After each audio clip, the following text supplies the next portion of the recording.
morning and an extremely warm welcome.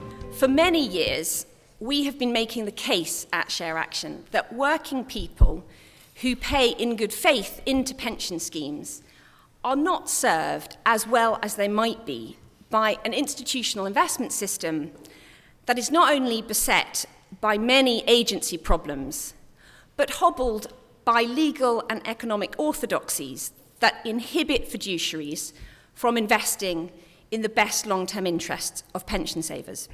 We have long challenged the notion that the obligation to serve members' interests should be narrowed in scope to their financial interests alone. Why so? Because although people's financial interests are utterly critical to their quality of life, people's interests cannot be reduced merely to their financial welfare. To do so risks doing them a disservice. After all, pension savings are not invested in a vacuum.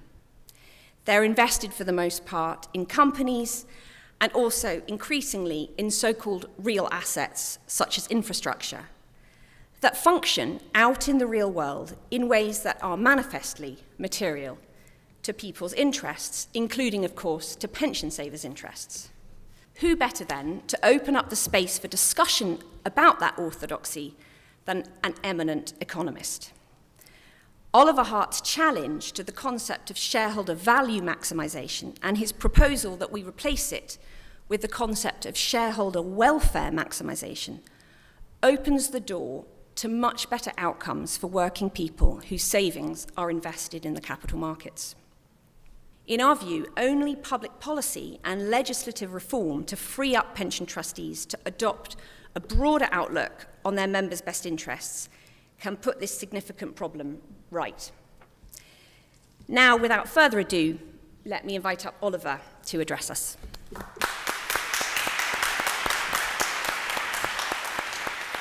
Let me start off by asking what is the role of companies and asset managers? How should companies behave in our society? The conventional wisdom among both practitioners and academics is that companies should maximize profit or shareholder value. And one of the most forceful exponents of this view was Milton Friedman back in 1962 in his book Capitalism and Freedom, and then in a famous New York Times article in 1970, but there have been many other people who've, both before and after him, said similar things. It's perhaps useful to sketch the argument behind this wisdom. It is that companies should act on behalf of shareholders, and what do shareholders want? They want to be as wealthy as possible, so companies should act in a way to make them wealthy. And why is this good? Well, shareholders can use their wealth in any way they like. They can use it on themselves, but they also, if they're socially conscious, they can use it on other people. They can give to charity. And this is all better done at the individual level than at the company level. The company should just focus on making the shareholders as wealthy as possible and giving them as many opportunities as possible. And if you accept this argument, then that both tells companies what to do, maximize shareholder value, and it also tells asset managers, including pension managers, what to do, support companies in any actions which increase shareholder value, and oppose any actions which don't. And this would also include who you elect to the board. According to this view, one can ask, can ESG play any role? Yes, but only a limited one. Boards and asset managers can take into account ESG to the extent that ESG enhances shareholder value, which it might do. For example, a company that is environmentally friendly might be attractive to consumers. They might buy the product of the company for whatever reason, or perhaps people like to work at a company that is that focuses a lot on E or S, and again that can enhance profitability and increase shareholder value. So these are the kind of risk factors, or I suppose maybe risk factors are a little different. If regulation in the future is going to mean that your company is going to be in financial trouble, that's obviously a risk factor you can take into account. That means perhaps you should spend time thinking about what you're doing environmentally if things are going to change. So sorry, there's a risk factor, and then there's also making your product attractive to consumers, or making the company attractive to workers. So these are all things that you can take into account, but it's always in the name of shareholder value, very much along the lines that Catherine was saying. So no trade-offs are allowed. Okay, it's never a matter of giving up some profit for the environment. Now, in work over the last few years with co-authors, I've argued that this view is seriously flawed. I think Friedman was basically wrong, and the reason is that in some cases, doing well for society or avoiding harm is better done at the company level than at the individual shareholder level. Okay, so somehow, in Friedman's view, you could separate profit-making actions from socially good actions. You could let the companies focus on the first and let individuals, and maybe government, of course, focus on the second. But in fact, there are many situations where profit-making activities and doing good or avoiding harm are closely connected, or in fact are inseparable. And in cases like that, companies have a comparative advantage in doing good or avoiding harm. They can do it better than individual shareholders can do. And in situations like that, I've argued that shareholders will sometimes be willing to accept lower profit in return for a company they own to do less harm. And I'm going to give some examples of that in a moment. So that's what leads to this idea that, yes, you should act on behalf of shareholders, but you should recognize that shareholders have more complicated goals than just maximizing financial return, just as Catherine was saying. And that leads to this idea of shareholder welfare maximization as opposed to shareholder value maximization. Before I go on, let me say that in a way this is quite a conservative position because I'm sticking to the idea of shareholder primacy. So, one hears a lot these days about companies, perhaps they should act on behalf of stakeholders rather than just shareholders.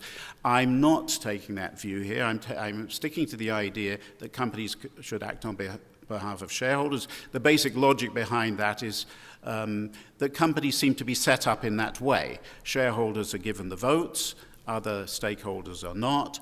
Shareholders use those votes to elect the board of directors. It seems as if the company is meant to be acting on behalf of them. So sticking to that, but just relaxing the idea that the only thing shareholders are interested in is money.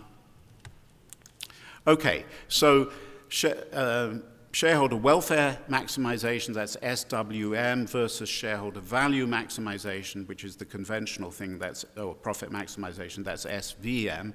So let's look at some examples of how they can differ.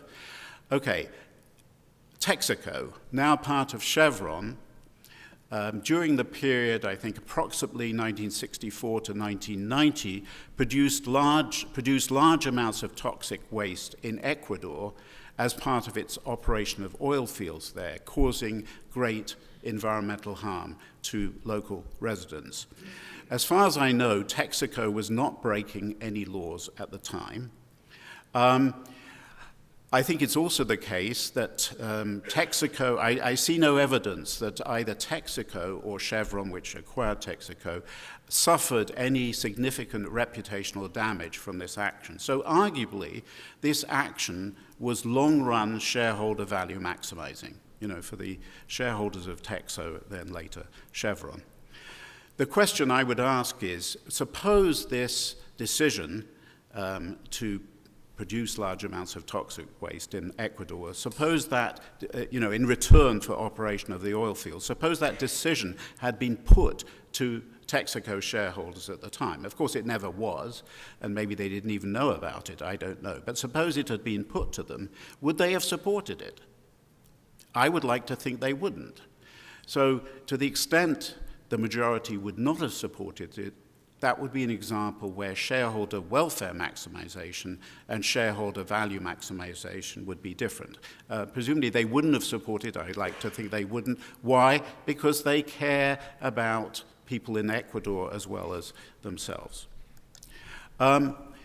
Okay, second example. It turns out when I reviewed the slides, I realized I've really, I sort of went long on oil companies.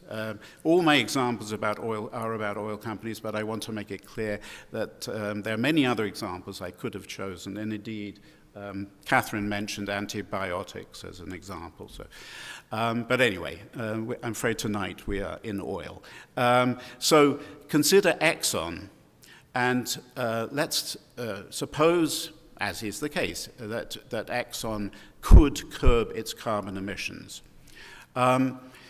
This might reduce profit and shareholder value, even in the long run, I would argue, but it might be supported by Exxon shareholders for three reasons.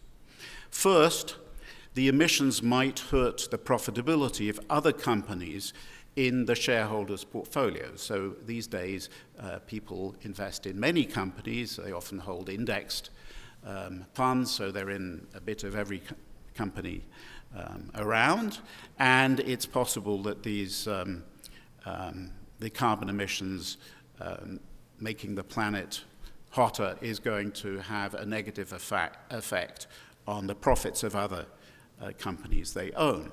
So, okay, so that might be a reason that what's good for Exxon shareholder value might be bad for the overall financial return of the Exxon shareholders' portfolios. Notice this is a case where we're still talking about financial return, but it's just we're looking at it more broadly. It's not just return in this company. Second, Exxon shareholders might not want to live in a hotter world. Okay, even if they make more money, again, this relates to what Catherine was saying, even though they may be wealthier, they may be worse off because everything's hotter. And they may also, care about their children, even if it's not going to affect them that much, it may affect their children and grandchildren, and they care about them. Okay, here we've moved beyond financial return to consider, if you like, well-being more generally, but we're still sticking with the idea that people are self-interested and interested in their relatives, future relatives. But the third reason is maybe they're also other-centered, they're somewhat altruistic, in the same way I would hope the Texaco shareholders would have been with respect to Ecuador. So they may actually care about other people, maybe in faraway countries, who may be affected by climate change. Okay, so for all these reasons, Exxon shareholders might actually want Exxon to reduce carbon emissions, even if it hurts Exxon's bottom line. Again, I don't think it's a matter of short run versus long run. It might hurt Exxon's bottom line in the long run, but the shareholders might still say curb carbon emissions. My third and final example also involves Exxon. So imagine that Exxon lobbies against emission regulations. It's worried about perhaps the imposition of carbon taxes. Doesn't look very likely in the United States, but who knows? But there are other things that might come along which would affect Exxon's profitability, and so it lobbies politicians and regulators to try to make sure that these things happen. Or another thing Exxon might do is it might finance scientific, in quote, studies that cast doubt on climate change, or at least that it's man-made. Okay, these things are not just hypotheticals, I fear. It's true that Exxon has done both of these things. Maybe it doesn't do that. I suspect it still lobbies against regulations. It may not anymore finance pseudoscientific studies, but it did do in the past. Okay, so these are actions, these are two actions, the lobbying and the financing of questionable science, which might be good for Exxon's bottom line. Again, I think short run and long run. And yet, if you ask Exxon shareholders, do you approve of these things? I would like to think they would say no. We don't know because they haven't been asked. So this will be another example where shareholder value maximization and shareholder welfare maximization differ. Okay, next thing I want to say just briefly on this one, exit versus voice. So one of the things you hear is that maybe the best way to show that you're unhappy with a, quote, dirty company is to get out of it, to sell your shares, the sort of divestment option. In work I've done with co-authors, Eleonora Brocado and Luigi Zingales, we've argued that voice is more powerful than exit. Exit is actually a rather weak way to have an influence. You might sleep better at night if you're no longer invested in tobacco companies, but are you really going to have an effect on tobacco companies via their share price? The problem is that if you are a pretty socially responsible person and you sell your shares in a tobacco company, if you have an effect on the price, if the price starts to go down, this is going to be a great buying opportunity for people who are less socially responsible for you, and so they're going to jump in and drive up the price. And this is one of the reasons that exit, as again, it can make you feel good, but it's actually unlikely to have a significant, it's not going to dent the share price, and that's the way you would have an impact. The idea would be if you could have an effect on the share price, if your action could mean that the share price will fall, then the executives of the tobacco company who have shares, stock options, they don't like that, and so how do they bring you back? Well, it's not so easy in the case of a tobacco company, but to the extent they are selling cigarettes, let's say, to children in other countries where there is less regulation. This is something perhaps you particularly don't like, and they might say, oh, the share price has gone down, that's bad for us, so we'll stop doing that selling to children to bring back people and get the share price up. But the trouble is the mechanism doesn't work because less socially responsible people, as I say, as soon as the share price goes down, great buying opportunity, so they jump in. We have, so in an article the three of us wrote that was published in the Journal of Political Economy, we sort of established this theoretically, but there's also quite a lot of empirical evidence that exit doesn't really have a significant effect on share prices. Now, voice is very different because with voice, if you're one of the, let's suppose you could force through a vote, through a shareholder resolution, let me stick with my tobacco company example, if you could pass a shareholder resolution which says to the tobacco company, we don't want you anymore to sell cigarettes to children in whichever country it is, so that passes, then that might actually reduce profits. But the thing is that the people who are less socially responsible than you, the shareholders who are less socially responsible, they might have voted against that resolution, but if you are in the majority, they have to put up with a choice. They can't escape it. And so, the profits will go down because the cigarette companies, the tobacco companies doing something at least somewhat more socially responsible. Profits are going to go down. That's going to affect all shareholders. There's no escaping it. On the other hand, if you're in the minority, if you voted for this, but it turned out the majority didn't go along with it, then of course you don't suffer a profit loss. I mean, you're unhappy at the outcome. But the thing is, there isn't a collective action problem when it comes to voting. Everybody is affected the same way, whether the resolution passes or fails. Okay, back to voice.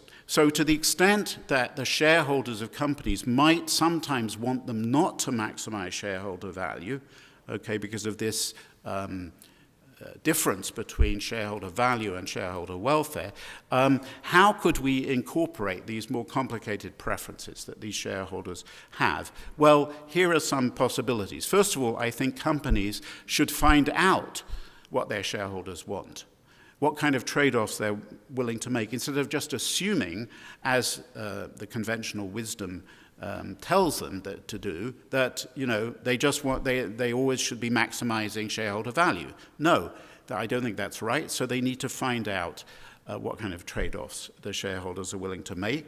And one thing that could happen is once they find out about those trade-offs, then maybe the board will incentivize CEOs differently instead of just incentivizing them according to profit and shareholder value. They will also incentivize them according to carbon footprint and the rest. We do see some of that already, but I think we could see much more. Asset managers, including pension fund managers, also need, I think, to find out about their beneficiaries' social preferences and what trade-offs their beneficiaries are willing to make, and then act accordingly.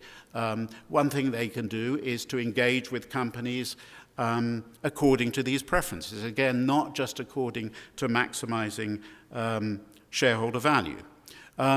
Another possibility is when it comes to, if we think of, one form of engagement is voting on shareholder resolutions or board elections. One thing pension fund managers could do is, I've just said they could try to learn about preferences, aggregate them, and then engage or vote according to the aggregated preferences. But another thing they could do is to pass through voting decisions to the beneficiaries.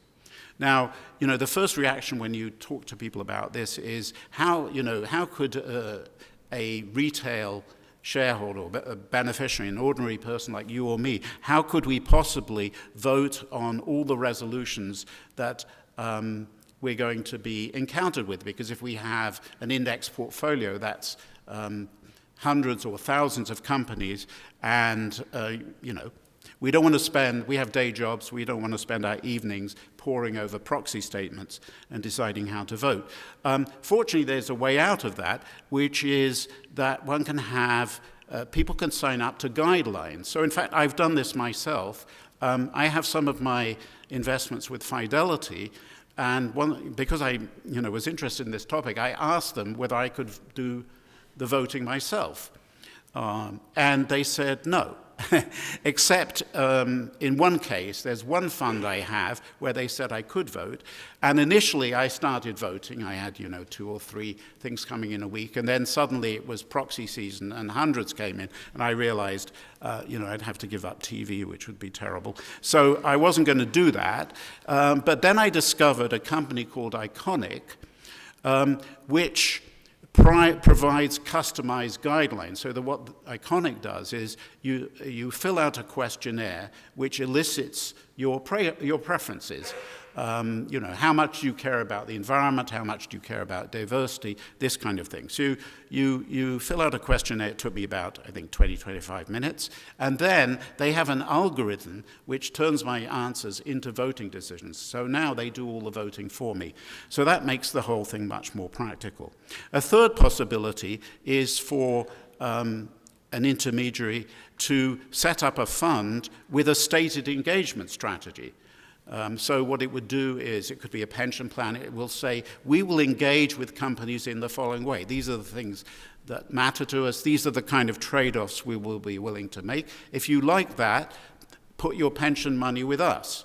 Notice it's not a fund that picks only certain stocks. It could be an index fund. So it picks all the stocks, clean and dirty, but its announced strategy is, this is how we're going to make the dirty. I use dirty, to mean just it's negative. It doesn't necessarily mean the environment. It could be a diversity thing. But it would be saying, we're going to stick with those companies because exit doesn't work. We're going to stick with them, but this is how we're going to be pushing them. And if you like that, you put your money with that fund. and if you don't like it, you put your money with another fund. To make all this work, I think, and this echoes again something Catherine said, I think we have to change the way we view fiduciary duty. So fiduciary duty of both company boards and particularly of asset managers has been interpreted to mean a focus on just financial return. Anything else, people have said that's you're violating your fiduciary duty, which I think makes no sense. For the same reasons that Catherine said, that fiduciary duty should surely mean acting on behalf of your beneficiaries. If your beneficiaries don't just want to maximize financial return, but care about other things, then if you don't put any emphasis on these other things, it seems to me you're violating your fiduciary duty. And yet that is the norm now, and in some cases the law. It's certainly the law in the United States with respect to pension plans. So I think the norms and the law need to change so that we can free pension managers from the straitjacket that I think they are in. Thank you very much.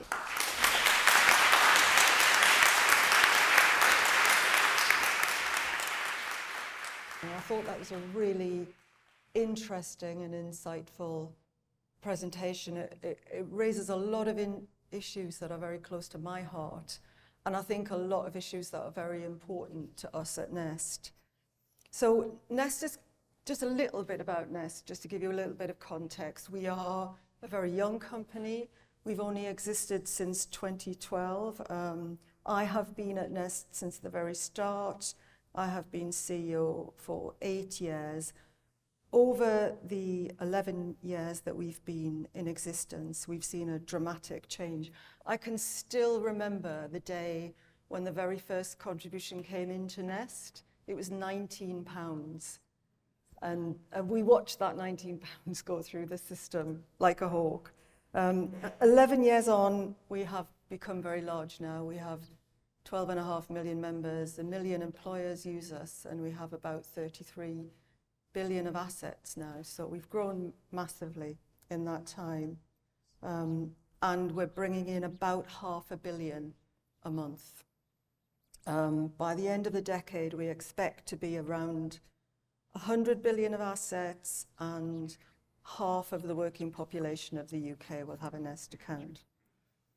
So our reach into the mass market of consumers at Nest is enormous, and particularly our reach into lower earners. The average Nest member earns £20,300 a year. They do not have a lot of money. Every penny counts, and it is our responsibility to make sure that we help them get the very best income in retirement that they possibly can. And we also see it as our responsibility to think hard about what it means to deliver value to them and to think broadly about that. And our approach to responsible investment is a big part of that.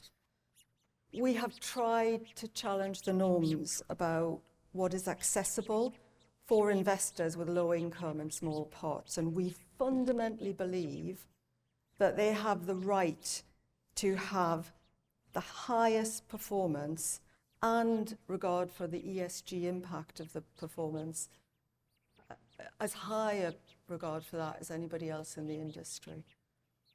So it's 6 years since we launched our Climate Aware Equity Fund with UBS. At the time, that was quite a cutting-edge thing to do. What we do is we don't exit, but we have a tilt within that fund, and we invest disproportionately in those firms that are transitioning well versus those who are heavy greenhouse gas emitters. But the point is we engage with all of the firms in the fund, and if they want more of the money, they need to be making some inroads. 3 years later, we became one of the first pension funds around to say, yes, we will have transitioned our whole portfolio to net zero by 2050, with making big inroads by 2030. The point is, this is all about making sure that we do the very best by our members. By investing in a way that considers the impact that our investments have, we believe that we will improve the long-term returns for our members and it's important, and have a positive impact on our members' lives today and on the world in which they're going to retire. Now, we have a mandate for this because our members, with an average earning of £20,300, when we survey them, 3/4 of them tell us not that they will allow us to invest responsibly, not that they give us their permission, they tell us they expect us, they demand of us that we behave responsibly. It is important to our members that we behave responsibly. And an example of that mandate and how it resonates with people is the way we invest in renewable energy assets. So we are getting big and we're investing in real assets now. And one of the assets that we are significantly invested in is the Hornsey Wind Farm, Grimsby. So we decided that it would be good to engage with our members about what we're doing. So we took a bunch of members who live in Grimsby and we put them in a boat and we took them out to the wind farm. And we said, look, it's yours. This is your wind farm. This is your pension. You're investing in this. And we videoed their reaction. We talked to them about that investment. And I'm going to read to you what one of the people that we took out said. He's called Pete. He's a local fisherman in Grimsby. He was blown away by what he saw and what we showed him. He said, the wind farm has completely changed Grimsby, and for the better. The boats that service the wind farm are rented from local businesses. The docks are transformed. They've become more alive. It's now one of the busiest places in Grimsby. Before this trip, I thought that all investments were just stocks and shares. I didn't realize that you could invest in infrastructure projects too. I was even more surprised to find that my money goes into things right on my doorstep, things that I see every day from work. Knowing that my money is going into things like wind farms makes me feel good that it's having an impact on the world. You just can't say it better than that. I wanted to tell that story because I do think it starts to underline the importance of thinking about things like welfare maximisation. I also agree strongly about the power of voice. We do sometimes disinvest. We disinvest when we can't see a positive way of engaging on an issue. And we disinvest when we try to engage repeatedly and we're not getting anywhere.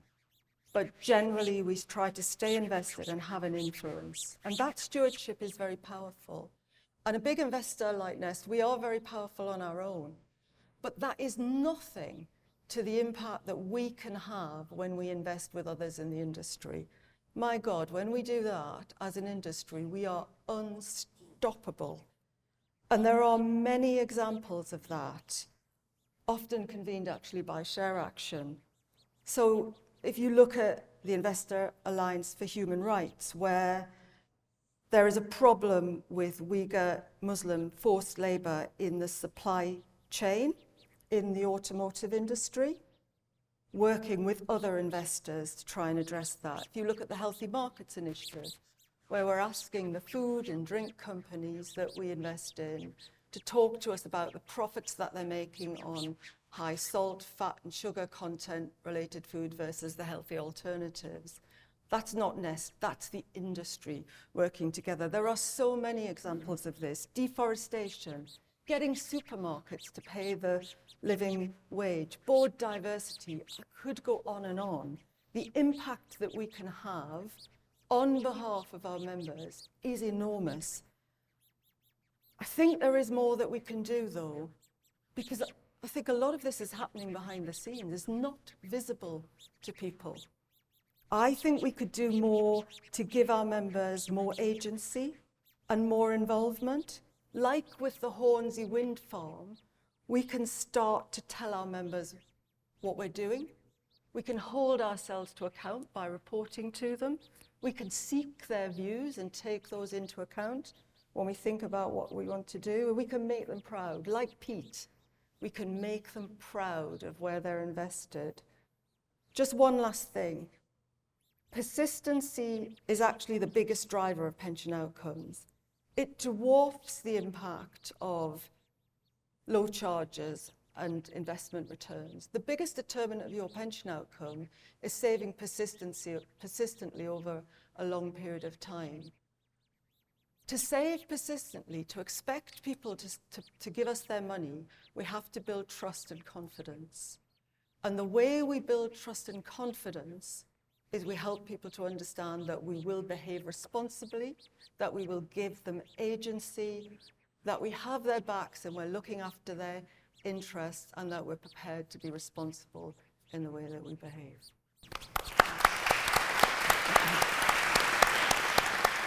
So thank you very much for those reflections, Helen. I'm interested to delve a bit more into this question about understanding beneficiaries' real best interests at quite a granular level. Now, I think a key theme of the discussion tonight has been understanding a sort of a multi-dimensional picture, particularly of pension savers. Yeah. And I wondered if you could share with us how you think pension schemes can do that in terms of understanding views and preferences and priorities of pension savers, particularly in light of technology that's available. And maybe tell us how Nest has been attacking that challenge. I mean, I think we're in the foothills of this. I don't pretend we've got all the answers.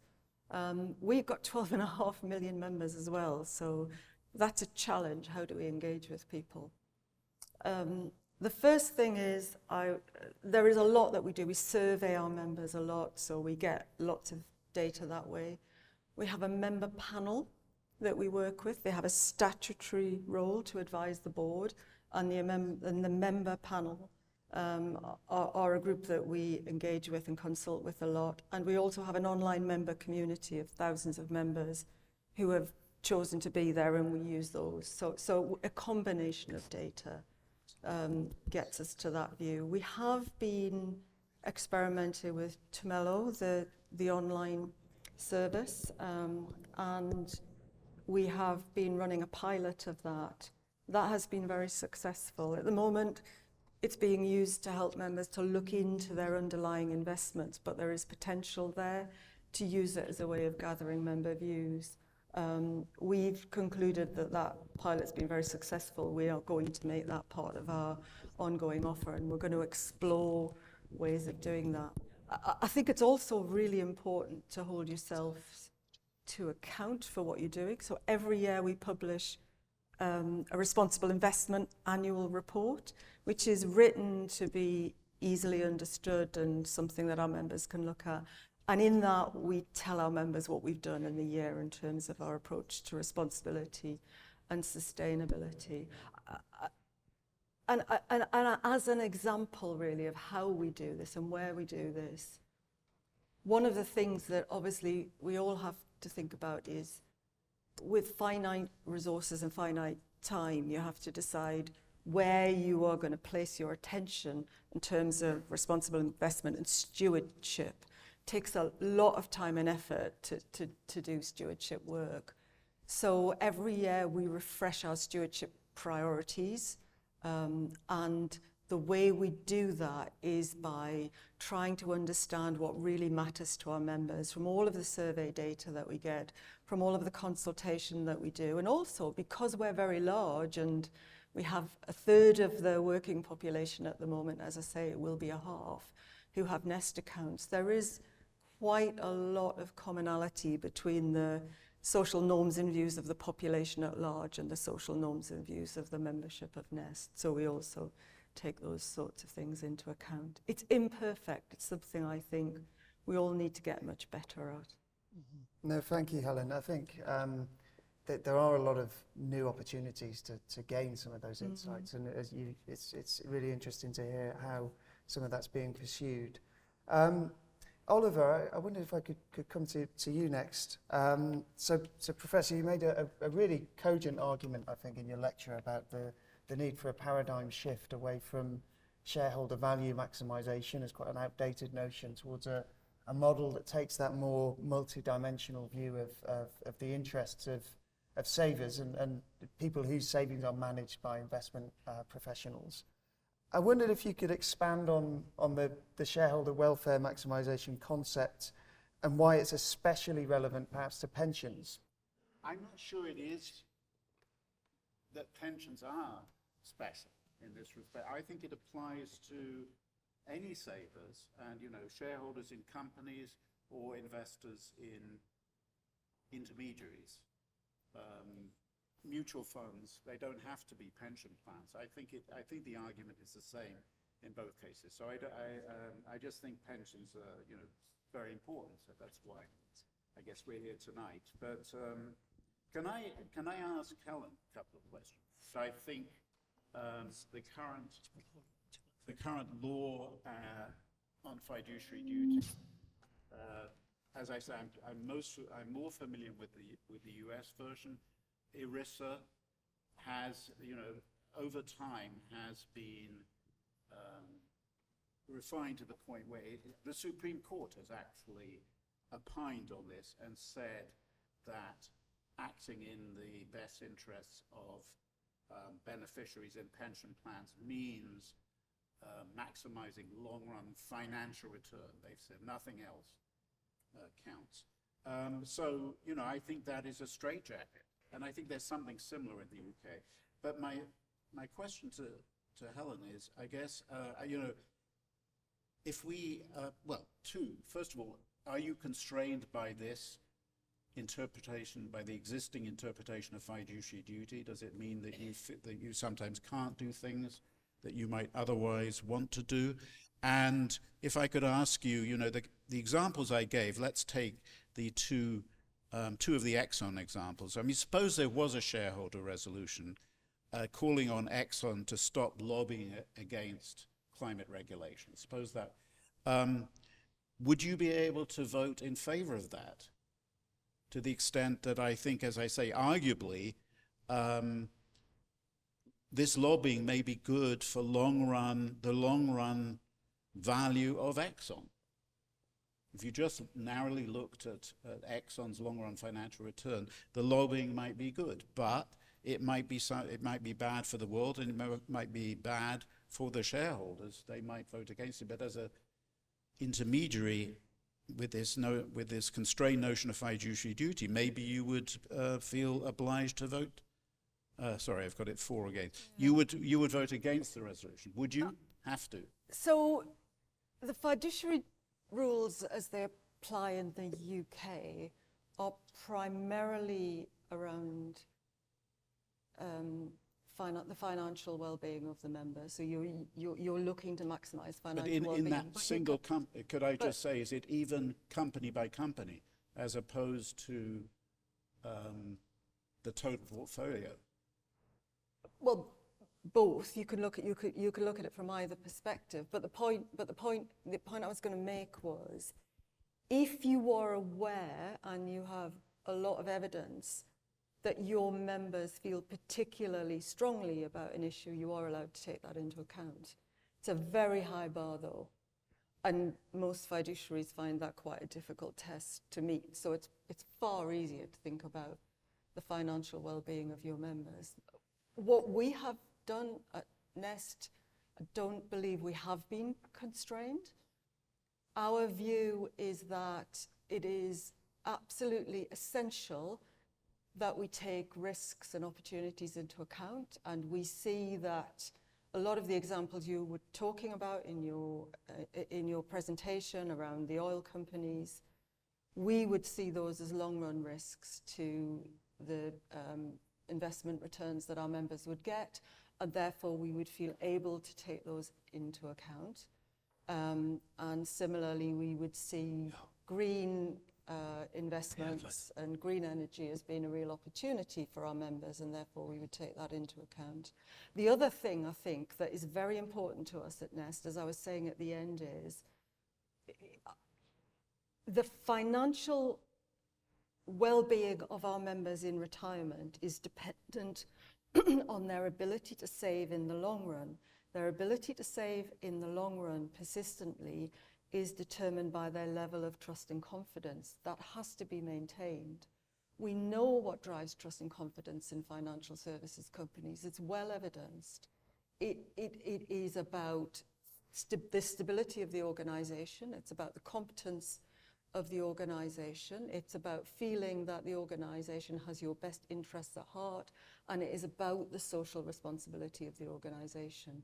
So we think it is absolutely essential to maintain the persistency of saving for our members, that we maintain their trust and confidence. So it's a long way of saying, I think, Oliver, to you, that if we felt strongly that our members would be unhappy with an investment, there are multiple reasons why we would feel able to vote against or even to disinvest if necessary.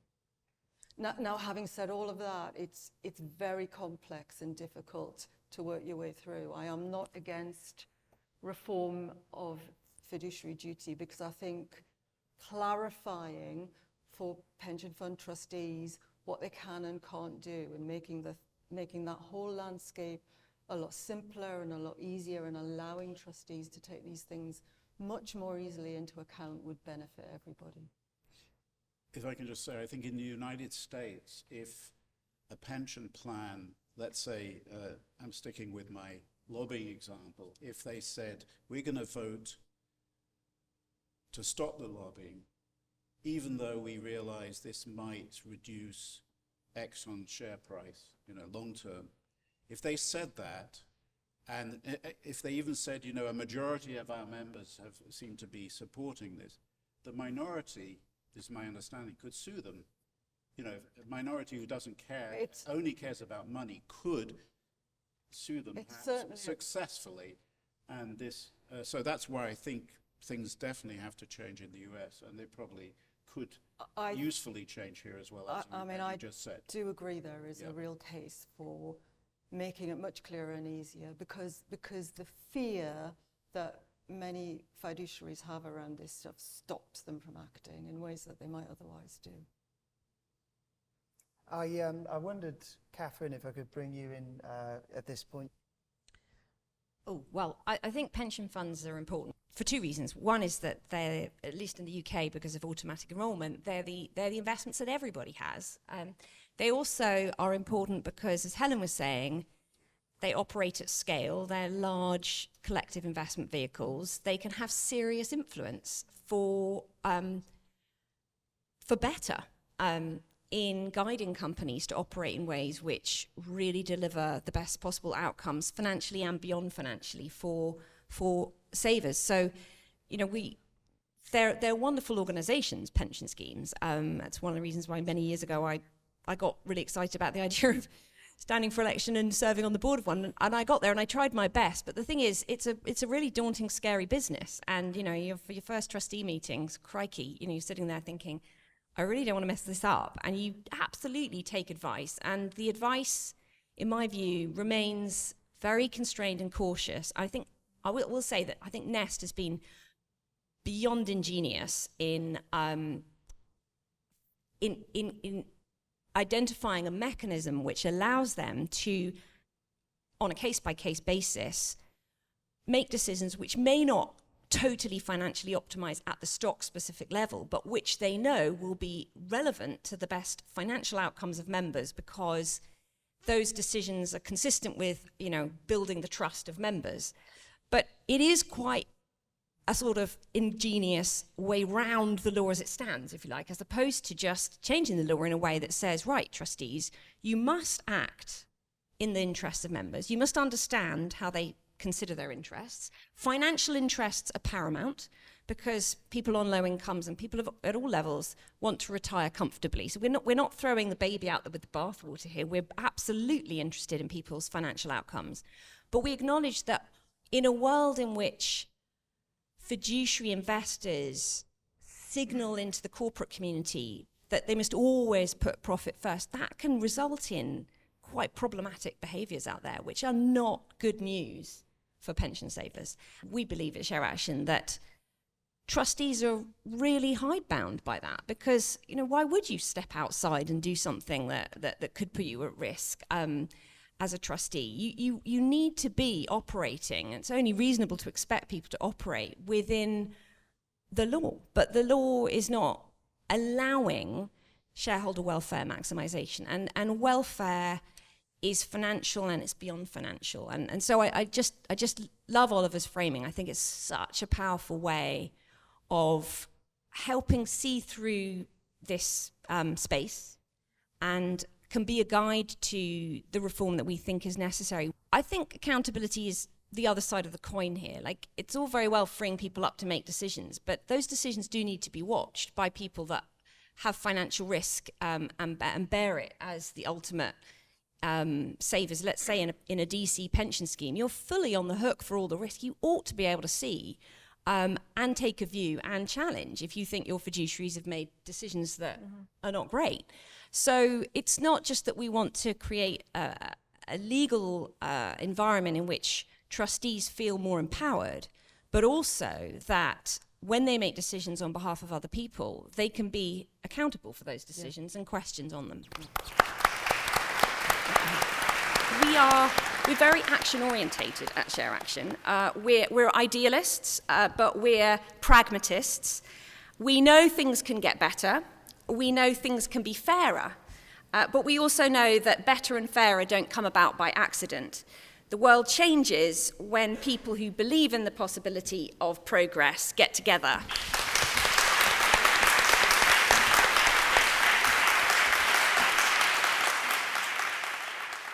Yeah, I thought it was a really great event and so timely as we're thinking through, what we need to do to transform finance for a greener future.